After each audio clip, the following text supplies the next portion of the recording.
गुरुदेव दत्त. श्री गुरुचरित्र अध्याय 2. कलियुग वर्णन. गुरु महात्म्य संदीपक आख्यानाचे वर्णन यामध्ये आले आहे.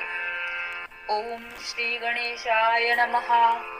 श्री सरस्वते नमः. श्री गुरुभ्यो नमः. श्री कुलदेवताये नमः. हे त्रैमूर्ती दत्तात्रेया, तूच माझा गुरु आहेस. तू कृष्णा नदीच्या तीरावर वास्तव्य करतोस. तेथे तुझे भक्त नांदत असतात. ते पाहून स्वर्गातील देवांनाही मोठे कौतुक वाटते. असे श्री गुरूंचे ध्यान करीत नामधारक मार्गाने जात असताना थकवा आल्याने तो एका वृक्षाखाली विश्रांतीसाठी थांबला. तेथेच त्याला झोप लागली. झोपेत असताना त्याला स्वप्न पडले. त्या स्वप्नामध्ये एक जटाधारी, सर्वांगाला भस्म लावलेले, व्याघ्रचर्म परिधान केलेले, पितांबर नेसलेले श्री गुरु त्यांना दिसले. त्याने नामधारकाच्या कपाळी भस्म लावून त्याला अभय दिले. हे स्वप्नात पाहून नामधारक एकदम जागा झाला व इकडे तिकडे पाहू लागला, पण त्याला कोणीच दिसले नाही. स्वप्नात त्याने जी मूर्ती पाहिली तिचे ध्यान करीत तो पुढे चालत निघाला. काही अंतर जातो तोच त्याला स्वप्नात पाहिलेल्या योग्याचे दर्शन झाले. त्याने धावत जाऊन त्या योग्याला दंडवत घातला. तो त्या योग्याला म्हणाला, हे कृपासागर, तुझा जय जयकार असो. आज तुझ्या दर्शनाने माझी सर्व पातके नाहीशी झाली. तू तर अज्ञानरूपी अंधार नाहीसा करणारा साक्षात सूर्यच आहेस. माझा उद्धार करण्यासाठीच तू आला आहेस. या दीनभक्तावर कृपा करण्यासाठी आपण आला आहात अशी माझी श्रद्धा आहे. आपण कुठून आला आहात? आपले नाव काय? आपण कोठे राहता? नामधारकाने असे विचारले असता ते सिद्धयोगी म्हणाले, मी स्वर्ग आणि पृथ्वीवर तीर्थयात्रा करीत फिरतो आहे. माझे गुरु श्री नृसिंह सरस्वती भीमा अमरजा नद्यांच्या संगमावरील श्री क्षेत्र गाणगापूर येथे ते असतात. ते त्रिमूर्ती श्री दत्तात्रेयांचे अवतार आहेत. आपल्या भक्तांच्या उद्धारासाठीच ते पृथ्वीवर अवतीर्ण झाले आहेत. त्यांच्या भक्तांना दुःख दारिद्र्य कधीही येत नाही. त्यांच्या घरी लक्ष्मीचा सदैव निवास असतो. त्यांचे घर धनधान्यांनी, गोधनांनी, अष्टैश्वर्यांनी भरलेले असते. सिद्धयोग्यांनी असे सांगितले असता नामधारक म्हणाला, मी सुद्धा त्या श्री गुरूंचे सदैव ध्यान करीत असतो. आमच्या वंशात त्यांचीच भक्ती उपासना परंपरेने चालत आली आहे. असे असताना माझ्याच नशिबी ही कष्टदशा का बरे? माझे नशीब थोर म्हणूनच आज तुम्ही मला भेटलात. तुम्हीच माझे तारक आहात. आता कृपा करून माझ्या संशयाचे निराकरण करा. नामधारकाने असे विचारले असता सिद्धयोगी म्हणाले, अरे, श्री गुरु भक्तवत्सल आहेत. त्यांची कृपा लहान मोठ्यांवर सारखीच असते. ज्यावर गुरुकृपा आहे त्याला कसलेही दुःख असू शकत नाही. गुरुकृपा झालेला मनुष्य काळालाही जिंकतो. सर्व देवदेवता त्याला वश होतात. अशा श्री गुरुची तू भक्ती करतोस आणि तरीही आपण दीनदुःखी आहोत असे सांगतोस. याचा अर्थ हाच की तुझी त्यांच्यावर दृढ भक्ती नाही, श्रद्धा नाही. म्हणूनच तुला नाना प्रकारची दुःखे भोगावी लागत आहेत. श्री गुरु दत्तात्रय ब्रह्म विष्णू महेश यांचे स्वरूप आहेत. त्यांची एकभावे उपासना केली असता ते सर्व काही देतात. म्हणून तू त्यांच्यावर दृढ श्रद्धा ठेव. आणखी एक लक्षात ठेव, जर हरिहरांचा कोप झाला तर श्री गुरु आपल्या भक्तांचे रक्षण करतात. पण श्री गुरुच जर कोपले तर हरिहर सुद्धा रक्षण करू शकत नाही. सिद्धांनी असे सांगितले असता नामधारकाने मोठ्या भक्तिभावाने त्यांच्या चरणांना वंदन केले. मग तो हात जोडून म्हणाला, स्वामी, आपण सांगता त्याविषयी माझ्या मनात एक शंका आहे.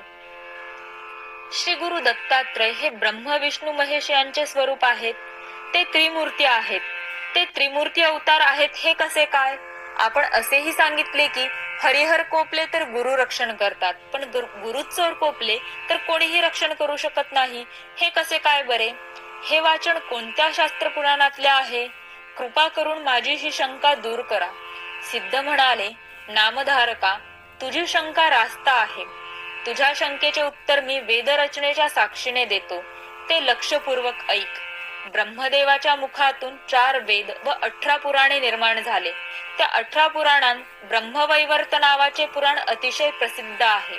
द्वापार युगाच्या अंती प्रत्यक्ष नारायण विष्णू व्यासरूपाने अवतीर्ण झाले. त्यांनी लोककल्याणार्थ वेदांची नित्य व्यवस्था केली. त्या व्यासांनी ऋषी मुनींना जी कथा सांगितली तीच कथा मी तुला सांगतो. ती तू एकाग्र चित्ताने श्रवण कर.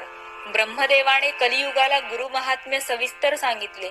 सिद्धाने असे सांगितले असता नामधारक हात जोडून म्हणाला, गुरुदेव, तुम्ही मला भेटलात. ब्रह्मदेवाने कलियुगात गुरु महात्म्य कोणत्या कारणास्तव सांगितले, ते केव्हा सांगितले, ते ऐकण्याची माझी इच्छा आहे.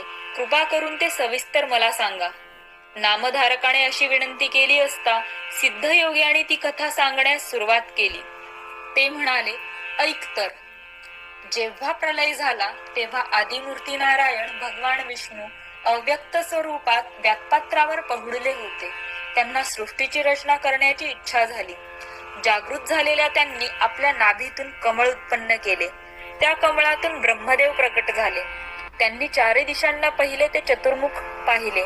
ते स्वतःशीच म्हणाले, मीच सर्वश्रेष्ठ आहे, माझ्यापेक्षा मोठा दुसरा कोणीही नाही. त्यावेळी भगवान विष्णूंना हसू आले. ते गंभीर स्वरात म्हणाले, मी महाविष्णू, तू माझी भक्ती कर. हे ऐकताच ब्रह्मदेवांनी भगवान विष्णूंना नमस्कार करून त्यांची परोपरीने स्तुती केली. त्यामुळे प्रसन्न झालेल्या विष्णूंनी ब्रह्मदेवांना सृष्टी निर्माण करण्याची आज्ञा केली. त्यावर ब्रह्मदेव म्हणाले, हे महाप्रभू, मला सृष्टीची रचना करण्याचे ज्ञान नाही, मग मी काय करू? विष्णूने त्यांना 4 वेद दिले व त्यानुसार जगाची निर्मिती करण्यास सांगितले. भगवान विष्णूंनी अशी आज्ञा केली असता ब्रह्मदेवांनी विविधतेने नटलेले स्थावर जंगम विश्व निर्माण केले. त्यात स्वेदज घामापासून उत्पन्न होणारे, अंडज अंड्यातून उत्पन्न होणारे, जारज म्हणजे वार्यातून उत्पन्न होणारे व उद्विग्न म्हणजे उगवणारे वृक्ष अशी 4 प्रकारची सृष्टी निर्माण केली. भगवान विष्णूंच्या आदेशानुसार ब्रह्मदेवाने त्रैलोक्याची रचना केली.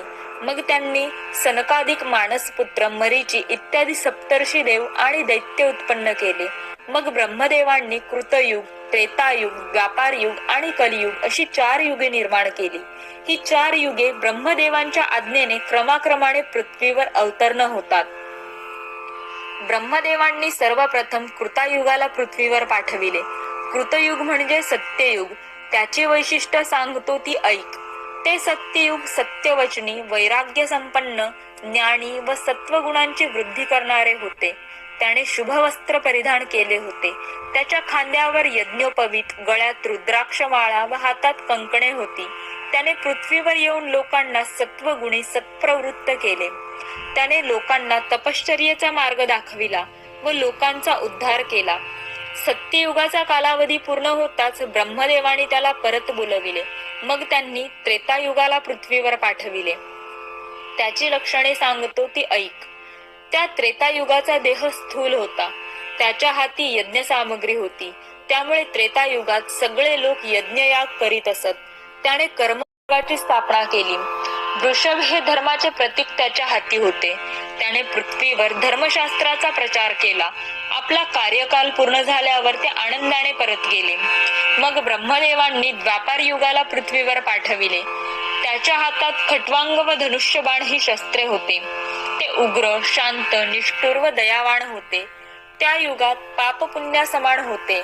असे ते द्वापार युग पृथ्वीवरील आपला कार्यकाल पूर्ण होताच ब्रह्मदेवांकडे परत गेले. द्वापार युग पूर्ण झाल्यावर ब्रह्मदेवांनी कलियुगाला बोलावून घेतले व त्याला पृथ्वीवर जाण्याची आज्ञा केली. ते कलियुग अविचारी होते. पिशाच्या प्रमाणे मुख असलेले नग्न स्वरूपात ब्रह्मदेवांसमोर प्रकट झाले. कलह आणि द्वेष यांना बरोबर घेऊन आलेल्या त्याने उजव्या हातात जीभ व डाव्या हातात शिश्न म्हणजे लिंग धारण केले होते. ते रडत, हसत, शिव्या देत, नाचत नाचत ब्रह्मदेवांपुढे तोंड खाली घालून उभे राहिले. त्याला पाहताच ब्रह्मदेवांना हसू आले. त्यास लिंग आणि जीभ का धरली आहेस असे विचारले असता कलियुग म्हणाले, मी सर्वांना जिंकू शकतो, पण वाणी, रसना व कामवासना यांच्यावर जे ताबा ठेवतात त्यांचे मी काहीही वाईट करू शकत नाही. ब्रह्मदेवांनी त्याला पृथ्वीवर जाण्यास सांगितले. तेव्हा ते म्हणाले, मला पृथ्वीवर पाठवत आहात, पण माझा स्वभाव कसा आहे हे आपणास माहित आहे का? मी पृथ्वीवर धर्माचा उच्छेद करीन. मी स्वच्छंदी आहे. मी लोकांच्यात निद्र व कलह माजवीन. परद्रव्याचा अपहार करणारे व परस्त्रीशी रममाण होणारे हे दोघेही माझे प्राणसखे आहेत. ढोंगी, संन्यासी, कपटकारस्थान करून आपले पोट भरणारे माझे प्राणसखे आहेत. परंतु जे पुण्यशील असतील, जे माझे शत्रू वैरी आहेत, कलियुगाने स्वतःबद्दल असे सांगितले असता ब्रह्मदेव म्हणाले, पूर्वीच्या युगात मनुष्यांना दीर्घायुष्य होते, त्यामुळे ते खूप दिवस तपानुष्ठान करीत असत. त्यांना मृत्यू नव्हता, त्यामुळे त्यांना पृथ्वीवर प्रदीर्घ काळ कष्ट सोसावे लागत असत. पण आता तसे नाही. तुझ्या कार्यकाळात लोकांना अल्पायुष्य, फार तर 100 वर्ष आयुष्य असेल. त्याच्या ठिकाणी शक्तीही कमी असेल. त्यामुळे लोक तपानुष्ठान करून अल्पावधीत परमार्थ प्राप्ती करून घेतील. जे लोक ब्रह्मज्ञानी व पुण्यशील असतील त्यांना तू सहाय्य करावेस. ब्रह्मदेवांनी असे सांगितले असता कलियुग म्हणाले, आपण ज्या लोकांविषयी सांगता ते माझे वैरी आहेत. असे लोक जेथे असतील तेथे मी कसा जाऊ? मला त्यांची भीती वाटते. त्यांच्याकडे मी पाहू शकत नाही. भारतखंडात पुण्य खूप आहे. अशा ठिकाणी मी जर गेलो तर लोक मला मारतील. मग मी तिकडे कसा जाऊ? ब्रह्मदेव म्हणाले, तू कसलीही चिंता करू नकोस. तू भूलोकावर गेलास की सगळे लोक तुझ्या इच्छेनुसार वागतील. एखादाच मनुष्य पुण्यशील असेल, त्याच्यावर तुझा प्रभाव पडणार नाही. त्याला तू सहाय्य कर, बाकी सगळेच तुला वश होतील. कलियुग म्हणाले, मी दृष्ट स्वभावाचा, मग मी धर्मशील पुण्यशील मनुष्यांना सहाय्य कसे करणार? ब्रह्मदेव म्हणाले, जे लोक देहाने व मनाने पवित्र असतील, जे निर्लोभी असतील, जे हरिहरांची सेवा करणारे असतील, जे सदैव आपल्या गुरूंची सेवा करणारे असतील, त्यांना तू पीडा देऊ नकोस. आई वडिलांची सेवा करणाऱ्या, ब्राह्मण, गायत्री व कपिला धेनू यांची सेवा करणाऱ्या, सदैव तुळशीला वंदन करणाऱ्या अशा लोकांना तू पीडा देऊ नकोस. आपल्या गुरूंची सेवा करणारे, अभेद भक्ती करणारे, नित्य पुराण श्रवण करणारे जे लोक असतील त्यांना तू कधीही त्रास देऊ नकोस. ही माझी आज्ञा आहे. कलियुगाने ब्रह्मदेवांना विचारले, गुरु या शब्दाचा अर्थ काय? त्याचे स्वरूप कसे असते? गुरूंचे महात्म्य कोणते? ब्रह्मदेव म्हणाले, ग अधिक उ व र अधिक उ मिळून गुरु शब्द होतो. यातील गकार म्हणजेच ग हे अक्षर गणेशवादक आहे. उ हा विष्णुवाचक व र हे अग्निवाचक आहे. 2 वर्णांचा गुरु शब्द धर्म, अर्थ, काम, मोक्ष या 4 पुरुषार्थांची प्राप्ती करून देणारा आहे. शिव शंकर कोपले तर गुरु रक्षण करतात, पण गुरु कोपले तर शिव सुद्धा रक्षण करू शकत नाही. गुरु हाच ब्रह्म विष्णू महेश आहे. गुरु हाच साक्षात परब्रह्म आहे. म्हणून सदैव गुरूंची सद्गुरूंची सेवा करावी. वैष्णवजन गुरुभक्ती अखंड राहो अशी प्रार्थना करतात. गुरु प्रसन्न झाला तर परमेश्वर आपल्या अधीन होतो. गुरुची भक्ती केल्याने तीर्थे, तपे, योग, तप इत्यादी धर्म कळतात. त्याचप्रमाणे गुरूंची सेवा केल्यामुळे आचार धर्म, वर्णाश्रम धर्म, ज्ञान, भक्ती व वैराग्य यांची प्राप्ती होते. म्हणून गुरुचीच सेवा करावे, त्यांचेच भजन पूजन करावे. गुरुच सर्व देवांपेक्षा श्रेष्ठ आहे. अशा प्रकारे ब्रह्मदेवांनी गुरुहात्म्य सांगितले असता कलियुगाने विचारले, गुरु हा सर्व देवांपेक्षा श्रेष्ठ आहे असे म्हणता, हे कसे काय बरे? याचे काही उदाहरण असेल तर मला सांगावे. ब्रह्मदेव कलीला म्हणाले, तुला सगळे काही सविस्तर सांगतो, तू एकाग्र चित्ताने श्रवण कर. गुरुशिवाय कर्णोपाय नाही. शास्त्र श्रवण केल्याशिवाय ज्ञानप्राप्ती होत नाही. गुरुमुखातून बाहेर पडलेले ज्ञान श्रवण केले तरच ज्ञानप्राप्ती होते. गुरु हाच प्रकाश देणारा ज्योती स्वरूप आहे. याशिवाय मी तुला एक प्राचीन कथा सांगतो, ती ऐक. असे बोलून ब्रह्मदेवांनी संदीपक आख्यान सांगण्यास प्रारंभ केला. खूप वर्षांपूर्वींची कथा आहे. गोदावरी नदीच्या तीरावर अंगिरस नावाच्या ऋषीचा आश्रम होता. त्या आश्रमामध्ये पैल ऋषींचे शिष्य असलेले वेदधर्म नावाचे ऋषी होते. त्यांचे अनेक शिष्य त्यांच्याजवळ वेदशास्त्राचा अभ्यास करीत असत. त्यात संदीपक नावाचा एक शिष्य होता. तो मोठा विद्वान होता. त्याची आपल्या गुरूंवर फार भक्ती होती. तो आपल्या गुरूंची अगदी मनापासून सेवा करीत असे. एकदा वेदधर्म आपल्या सर्व शिष्यांची परीक्षा घ्यायचे ठरवितात. त्यांनी सर्व शिष्यांना बोलाविले. ते शिष्यांना म्हणाले, तुमचे माझ्यावर जर प्रेम असेल तर मी काय सांगतो ते लक्षपूर्वक ऐका. शिष्य म्हणाले, गुरुदेव, तुमचे वचन आम्हाला वेदाप्रमाण आहे. आपण काय ते सांगा. वेदधर्म म्हणाले, पातकांचा नाश व्हावा म्हणून मी आजपर्यंत खूप तप केले. त्यातील पुष्कळसे पाप संपले आहे. अद्याप थोडेसे शिल्लक आहे. ते भोगल्याशिवाय संपणार नाही. त्यासाठी काशी क्षेत्री जाऊन राहावयाचे असे मी ठरविले आहे. ते पापभोग माझ्या देहानेच भोगणे प्राप्त आहे. त्यावेळी तुमच्यापैकी कोण माझ्याबरोबर येऊन माझी सेवा करील ते सांगा. तुमच्यापैकी एक जण जरी माझ्याबरोबर येऊन माझी सेवा करेल तरीच मी नक्की पापमुक्त होईन. वेदधर्माचे हे शब्द ऐकताच सर्व एकमेकांकडे पाहू लागले. त्यावेळी संदीपक नावाचा शिष्य म्हणाला, गुरुदेव, जो दुःख भोग आहे तो तुम्हाला भोगूनच संपवावा लागणार आहे. आपला देह सदृढ आहे तोवर तो भोग संपवावा, म्हणजे देहाचा नाश होणार नाही. भोग संपल्याशिवाय मुक्ती मिळणार नाही हे मला मान्य आहे. मी आपली सेवा करण्यास तयार आहे. मी आपणास काशीला घेऊन जातो. संदीपकाचे हे बोलणे ऐकून वेदधर्मांना खूप बरे वाटले. ते म्हणाले, अरे बाळ संदीपका, जरा नीट विचार कर. अरे भोग भोगताना मी कुष्ठरोगी होईन, अंगहीन होईन, मी पांगळा होईन, अंध होईन. तुला माझा 21 वर्ष सांभाळ करावा लागेल. तुझी तयारी आहे का? संदीपक म्हणाला, गुरुदेव, मी तयार आहे. तुम्ही माझे काशी विश्वनाथच आहात. मग संदीपक आपल्या गुरूंना घेऊन काशीला गेला. तेथे मणिकर्णिकेच्या उत्तरेस कामबालेश्वराजवळ ते राहिले. ते मणिकर्णिकेत स्नान व विश्वनाथांची पूजा असा त्यांचा नित्यनेम होता. असेच काही दिवस गेले आणि वेदधर्माच्या शरीरात बदल होऊ लागला. त्यांचे शरीर कुष्ठरोगाने भरले. त्यांची दृष्टी गेली. सगळे अवयव विद्रूप दिसू लागले. त्यांना धड चालताही येईना. पण संदीपक त्यांच्या सेवेत काही कमी करीत नसे. तो त्यांचे कपडे धुत असे, त्यांना स्नान घालीत असे, त्यांचा बिछाणा घालीत असे. पण महाव्याधीने त्रस्त झालेले गुरु संदीपकाला उलट सुलट आज्ञा करून अत्यंत त्रास देत होते. संदीपकाने कितीही सेवा केली तरी गुरु वेदधर्म त्याच्यावर सारखी चिडत असत, रागवत असत, सतत कसली तरी तक्रार करीत असत. पण संदीपकाने गुरुसेवेत कधीही खंड पडू दिला नाही. गुरुसेवा हेच त्याचे संपूर्ण जीवन झाले होते. संदीपक भिक्षा मागून आणीत असे, पण कधी कमीच आणलेस म्हणून गुरु रागवत, पण कधी कधी गोड पदार्थ आणलेच नाहीत म्हणून गुरु सगळे अन्न फेकून देत असत. पण संदीपक कधीही कष्टी होत नसे. गुरूंची रात्रंदिवस सेवा करण्यात त्याला आनंद प्राप्त होत असे. संदीपकाच्या या गुरुसेवेची कीर्ती देवांना समजली. हा गुरुभक्त आहे तरी कसा हे पहावे म्हणून भगवान शंकर तेथे प्रकट झाले. संदीपकाची गुरुभक्ती पाहून ते प्रसन्न झाले. ते संदीपकाला म्हणाले, मी तुझ्यावर प्रसन्न झालो आहे. तुला हवा असेल तो वर माग. परंतु संदीपकाला स्वतःसाठी काहीच नको होते. तो आपल्या गुरूंकडे गेला आणि हात जोडून म्हणाला, गुरुदेव, भगवान शंकर प्रसन्न होऊन वर देत आहेत, तेव्हा आपण रोगमुक्त व्हावे असा वर मागू का?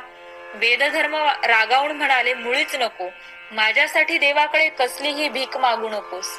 संदीपक परत गेला व शंकरांना म्हणाला, मला माझ्या गुरुसाठी कोणतेही वरदान नको. माझ्या गुरूंनाही नको आहे. आश्चर्यचकित झालेले शंकर कैलासावर परत गेले. त्यांनी सर्व देवांना हा वृत्तांत सांगितला. काही दिवसांनी भगवान विष्णू त्या गुरुशिष्यांचे दर्शन घेण्यासाठी आले. संदीपकाची ती गुरुभक्ती पाहून ते संतुष्ट झाले. संदीपका पुढे प्रगट होऊन त्याला म्हणाले, बाळा, या पृथ्वीवर तुझ्या इतका श्रेष्ठ गुरुभक्त मी आजपर्यंत पाहिला नाही. मी तुझ्यावर प्रसन्न झालो आहे. तेव्हा तू काहीतरी वर मागच. तेव्हा संदीपक म्हणाला, परमेश्वर, मला काहीही नको. तू जे देशील ते सर्व देण्यास माझे गुरुदेव समर्थ आहेत. माझे गुरु म्हणजे सर्व ज्ञान ऐश्वर्य आहेत. प्रसन्न झालेले गुरु देत नाहीत असे काहीही नाही, म्हणून मला काहीही नको. आता तुम्ही जर काही देणारच असाल तर मला उत्तम गुरुभक्ती द्या, कारण गुरुभक्तीच मी सर्वश्रेष्ठ मानतो. प्रसन्न झालेले भगवान विष्णू म्हणाले, खरे आहे, जो कोणी माता पिता व गुरु यांची सेवा करतो तो एका अर्थाने आमचीच भक्ती करतो. आम्ही दिलेल्या वरदानापेक्षा गुरुभक्तीच श्रेष्ठ आहे. तीच तुझ्या ठिकाणी दृढ होईल असा मी तुला वर देतो. असे बोलून भगवान विष्णू गुप्त झाले. मग वेदधर्मांनी संदीपकाला विचारले, काय रे, विष्णूंनी काय दिले? तेव्हा संदीपक म्हणाला, मी विष्णूंकडे उत्तम गुरुभक्तीचा वर मागून घेतला. संदीपकाच्या या बोलण्याने वेदधर्मांना अतिशय आनंद झाला. ते म्हणाले, संदीपका, धन्य आहे तुझी. तू काशीत चिरकाल निवास करशील. जे तुझे स्मरण करतील त्यांचे दैन्य जाऊन तू सर्व प्रकारच्या वैभवाने संपन्न होतील. तुला माझे आशीर्वाद आहेत असे ते म्हणाले. तोच त्यांच्या शरीरातील सर्व व्याधी नाहीशा झाल्या. त्यांचे शरीर एकदम तेजस्वी झाले. त्यांना दृष्टी आली. त्यांनी संदीपकाला प्रेमाने पोटाशी धरले आणि त्यांच्या डोक्यावर हात ठेवून म्हणाले, हे बाळा, मी तुझी परीक्षा पाहिली. अरे जो तपाचरण करतो त्याला कसलाही रोग होत नाही. 21 वर्ष तू माझी सेवा केलीस, तुला सर्व विद्या प्राप्त होतील. सूत म्हणाले, ब्रह्मदेवाने कलियुगाला गुरु महात्म्य सांगताना ही कथा सांगितली. संदीपकाची कथा सांगितल्यावर सिद्धयोगी नामधारकाला म्हणाले, गुरुभक्तीचे महात्म्य लक्षात घेऊन त्यांची पूर्ण श्रद्धेने भक्तिभावाने सेवा केली तर भगवान शंकर त्या गुरुभक्तावर प्रसन्न असतात. अशा रीतीने श्री गुरुचरित्रामृतातील कलियुग वर्णन, गुरु महात्म्य